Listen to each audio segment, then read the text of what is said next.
Good morning, champion. This is Professor Rao from Government College of Technology. I am taking champion Lakshmana. Me, நீங்க என்ன பார்க்க போறோம்னா casting defect பார்க்க போறோம். Casting defect வந்து gas defect பத்தி சொல்லுங்க. Gas defect மொத்தம் 4 types இருக்கு. அதுல வந்து first வந்து blow holes, scare, blister, pinhole porosity. So வந்து blow hole இருக்கு, scare இருக்கு, blister இருக்கு, pinhole porosity இருக்கு. Blow hole எதனால ஏற்படுது? Inside casting and surface casting ஆகும். Blow holes வந்து மேல வெளிப்புறத்துல வந்து அப்படியே புள்ளி புள்ளியா இருக்கு தான் blow hole சொல்லுவாங்க. Scare அப்படினா என்ன? Shallow blow இருக்கும் சொல்றாங்க. Shallow blow இருக்கிறது வந்து நம்ம scareனா காயம் அப்படி சொல்லுவாங்க. அது வந்து shallow blow ன்னுவாங்க. அப்ப blister எதனால ஃபார் ஆகுது? Scare covered by thin layer. The scare மேல ஒரு thin layer இருந்தா அது blister சொல்லுவாங்க. Pinhole porosity எதனால வருது?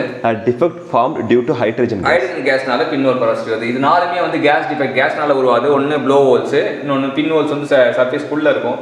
Scare இருக்கும், blister இருக்கும். இதோட தவிர்க்கிறதுக்கு என்னென்ன இதெல்லாம் யூஸ் பண்றாங்க remedies? Heat the liquid metal up to pouring temperature only. So pouring temperature வரைக்கும் ஹீட் பண்ண சொல்றாங்க. அது மட்டும் இல்லாம use dry sand mold. Dry sand mold use பண்ணா கேஸ் இது பண்றதுக்கு வாய்ப்பு இல்ல. அடுத்து use sand having good permeability. Sand வந்து நல்ல permeable sand யூஸ் பண்ண சொல்றாங்க. Provide vent holes in the mold. Vent hole போட்டுட்டு யூஸ் பண்ணீங்கன்னா வந்து உங்களுக்கு இது பண்ணலாம். அடுத்து molding materials and methods மூலமா ஏற்படுற டிஃபெக்ட் என்னென்ன? Drop and dirt, cuts and washes, scales. Scab, drop and dirt எதனால ஏற்படுது? Improper ramming in silica sand. Cuts and washes எதனால ஏற்படுது? Some of the sand eroded and washed the cavity.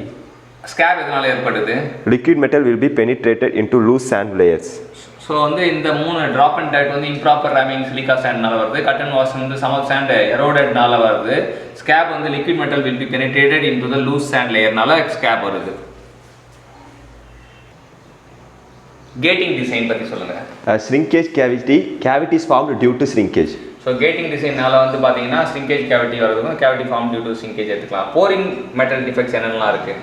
Misrun before filling the cavity liquid metal solidifies.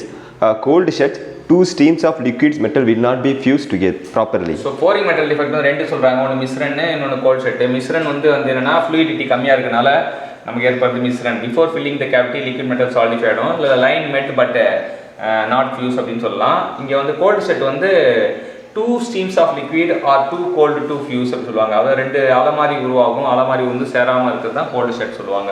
இது ரெண்டு வந்து pouring metal defect சொல்றாங்க. அடுத்து metallurgical defects பத்தி பார்ப்போம். Metallurgical defect RTS due to non-uniform cooling, cracks formed. This can be overcome by providing chills and padding. So metallurgical defect பார்த்தீங்கன்னா RTS வந்து metallurgical defect. இது வந்து எதனால ஏற்படுதுன்னா நான் யூனிஃபார்ம் கூலிங்னால வருது. கிராக்ஸ் வந்து ஃபார்ம் ஆயிடுது. இது எப்படி தவிர்க்கலாம் பார்த்தீங்கன்னா சில்ஸ் பேடிங் யூஸ் பண்ணோம்னா தவிர்க்கலாம். அதர் டிஃபெக்ட்ல என்னெல்லாம் வரும்? Mold shift and core shift னு ரெண்டு வருது. Mold shift என்ன பண்ணுது?